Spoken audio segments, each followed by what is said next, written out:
안녕하세요. 오늘 우리는 성경의 아주 핵심적인 단어 하나를 깊이 들여다볼 건데요. 만약에 이 단어의 진짜 의미가 우리가 평생 알고 있던 것과 완전히 다르다면 어떨까요? 지금부터 그 놀라운 이야기를 한번 시작해 보겠습니다. 자, 그럼 바로 본론으로 들어가 볼까요? 성경 번역의 기나긴 역사 속에서 가장 큰 오류로 꼽을 수 있는 건 과연 뭘까요? 이 질문이 바로 오늘 우리가 함께 풀어볼 문제의 핵심입니다. 정답은요, 놀랍게도 바로 용서입니다. 네, 우리가 그토록 받아야 한다고 믿었고 또 간절히 원했던 바로 그 용서 말이에요. 아니, 성경에서 가장 중요한 개념 중 하나가 어떻게 번역 오류일 수 있냐고요? 지금부터 그 근거를 하나씩 파헤쳐 보겠습니다.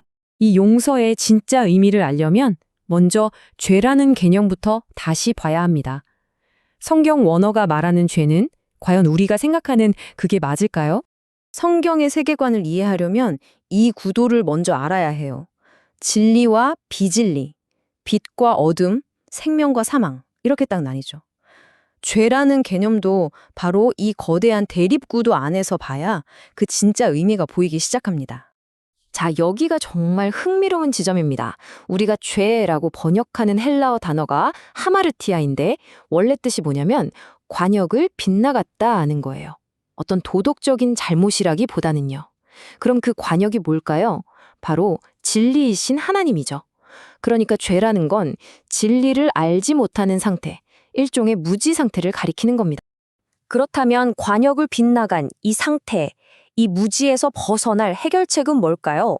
성경은 아주 명확한 답을 우리에게 보여줍니다. 바로 이 유명한 구절이죠. 진리를 알지니 진리가 너희를 자유케 하리라. 죄가 진리를 모르는 상태라면 그 해답은 당연히 진리를 아는 것이겠죠? 아주 논리적이지 않나요? 이 흐름을 따라가다 보면 자연스럽게 이런 질문이 생깁니다. 좋아요. 진리를 알면 된다 이거죠. 그런데 성경이 말하는 그 진리라는 게 대체 뭘까요? 성경은 이 질문에 대해서도 아주 직접적으로 답을 줍니다. 예수가 스스로 내가 바로 그 길이고 진리고 생명이다 라고 선포하거든요.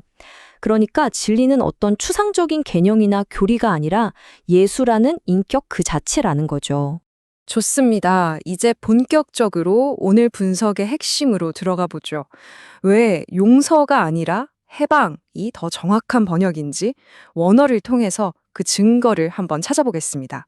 먼저 아까 봤던 진리가 너희를 자유케 하리라 해서 자유롭게 하다라고 쓰인 헬라어 동사가 바로 엘류데로입니다.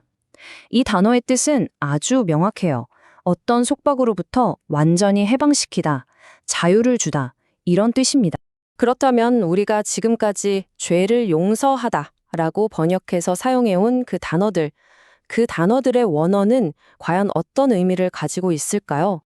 자, 바로 이 슬라이드가 오늘 설명의 핵심 중의 핵심입니다. 우리가 용서라고 번역한 헬라어 명사, 아페시스 있잖아요. 이 단어의 사전적 첫 번째 의미가 용서가 아니에요. 바로 석방 또는 면제입니다. 빚이나 형벌 같은 법적인 구속에서 완전히 풀어주는 걸 의미하죠. 그 뿌리가 되는 동사, 아피에미를 보면 의미는 더욱 분명해집니다. 이 단어의 어원은 멀리 보내다예요. 그러니까 죄를 저 멀리 보내버리고 법적 통자에서 풀어주고 빚을 없애주고 심지어는 그 상태를 그냥 버려두고 떠난다는 뉘앙스까지 있어요. 단순히 잘못을 눈감아주는 차원이 아닌 거죠. 그래서 핵심은 바로 이겁니다. 성경이 말하는 건 죄에 대한 사면이나 용납이 아니라 죄라는 상태, 즉 진리를 모르는 그 무지로부터의 완전한 해방이라는 겁니다. 그렇다면 이 새로운 이해가 우리에게 어떤 의미가 있을까요? 이 개념이 우리의 신앙과 삶에 어떻게 적용되는지 마지막으로 한번 짚어보겠습니다. 갈라디아서의 이 구절은 그 목적을 정말 분명하게 말해주고 있어요. 그리스도가 우리에게 행한 일의 목표는 다른 게 아니라 자유, 그 자체였다는 거죠. 우리를 자유롭게 하려고 자유를 주셨다. 정말 강력한 선언 아닌가요? 로마서도 마찬가지로 이 해방의 개념을 강조합니다. 우리를 꽁꽁 묶고 있던 죄와 사망의 법에서 우리를 해방시켰다고 선언하거든요. 보세요. 용서가 아니라 해방입니다. 정리하자면 이렇습니다.